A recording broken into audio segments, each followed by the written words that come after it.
Hello పిల్లలు, ఈరోజు ఒక గురువుగారు చేసిన సాయంతో ఒక విద్యార్థి తన జీవితాన్ని ఎలా సాధించాడో తెలుసుకుందామా. మరి ఒక చిన్న గ్రామంలో రామయ్య అనే గౌరవనీయమైన పాఠశాల ఉపాధ్యాయుడు ఉండేవాడు.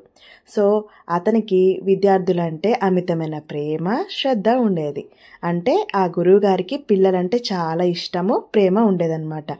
ఆయన బోధనలో మాత్రమే కాకుండా విద్యార్థుల జీవితాలను మారుస్తాడు అనే పేరు కూడా ఉంది. అంటే ఆయన పాఠాలు చెప్పటమే కాకుండా విద్యార్థికి అవసరమైన జీవిత పాఠాలు కూడా నేర్పిస్తారు అని ప్రతీది అన్నమాట.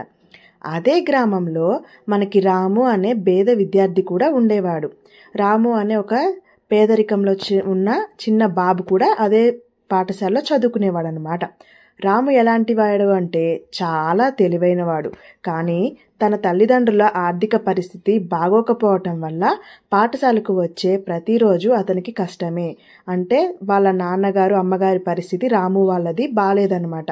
అందుకని ప్రతిరోజు పాఠశాలకు వచ్చేటప్పుడు అతనికి స్కూల్కి రావడం చాలా కష్టమైపోయేది. ఎవరికీ చెప్పకుండానే రాము పగలు చదువుకుంటూ రాత్రి బజార్లో పండ్లు అమ్ముతూ కుటుంబానికి సహాయం చేసేవాడు.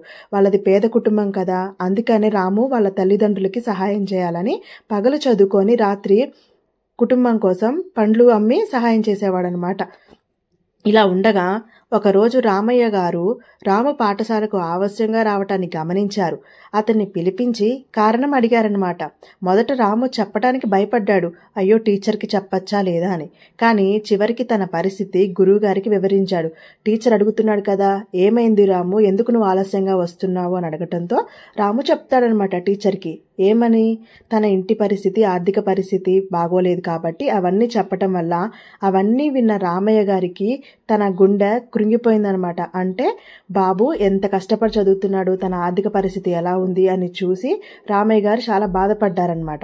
అప్పుడు ఆ రోజు రామయ్య గారు ఒక నిర్ణయం తీసుకున్నారు. రాముని చదువులో ముందుకు తీసుకెళ్ళాలి. రాము, నీ కష్టాలు నాకు తెలుసు, కానీ నీ తెలివి నీ జీవితాన్ని మార్చగలదు. నేను నీకు సహాయం చేస్తాను అని రామయ్య గారు చెప్పారు. నువ్వు చాలా తెలివైన వాడివి, కానీ నీ ఆర్థిక పరిస్థితి బాలేదు, ఇది నాకు అర్థమైంది. కాబట్టి నీ జీవితాన్ని మార్చాలి అంటే అది నీ తెలివితేటల ద్వారా సాధ్యమవుతుంది.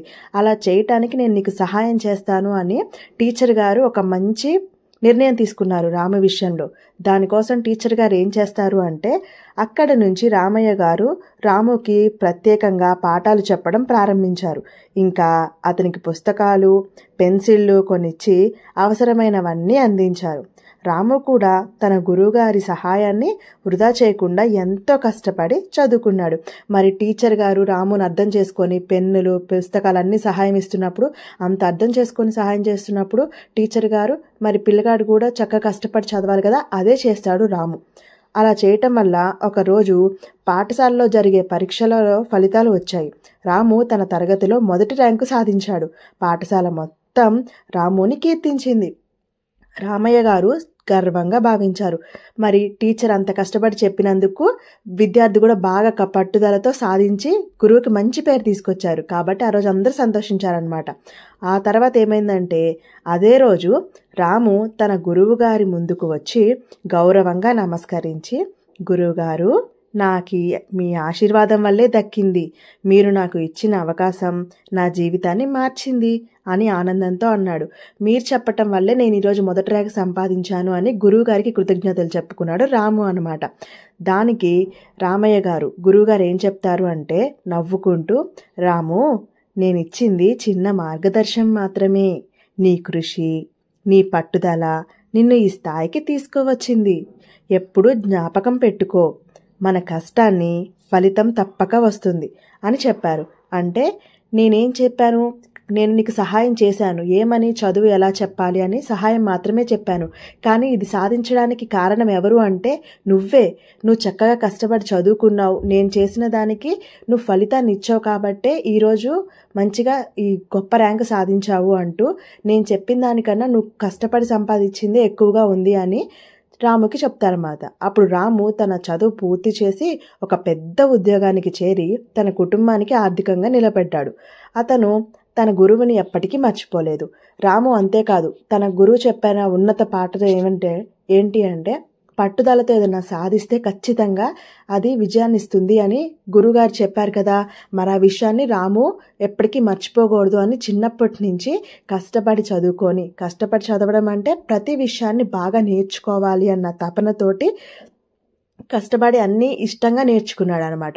దానివల్ల అంచెలంచెలుగా తను చదువుతూ ఒక మంచి ఉద్యోగాన్ని సంపాదించుకొని తన ఆర్థిక సమస్యలు కూడా కంప్లీట్గా దూరం చేసుకొని అమ్మా నాన్నలకు కూడా మంచిగా సంపాదన కలిగించి గొప్పవాడవుతాడనమాట రాము. ఈ కథ యొక్క మోరల్ ఏంటి అంటే, ఈ కథలో మీరు ఏం నేర్చుకున్నారు? కష్టపడి పనిచేయటమే కాదు, మంచి మార్గదర్శకం జీవితాన్ని మారుస్తుంది. గురువు చెప్పే మాటలు సహాయంగా ఉంటాయి, శ్రద్ధను పాటించటం విజయాన్ని దారితీస్తుంది. అంటే గురువుగారు చెప్పే విషయాలు మనకి ఏం నేర్పిస్తాయి అంటే జీవితంలో జరిగే గొప్ప గొప్ప పాఠాలను నేర్పిస్తాయి.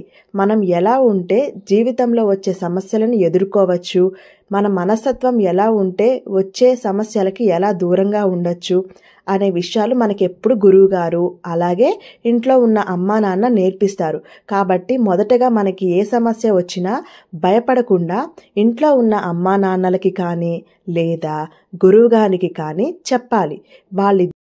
వాళ్ళిద్దరే మన సమస్యలకి పరిష్కారాన్ని చెప్పి మనల్ని ముందుకు నడిపిస్తారు.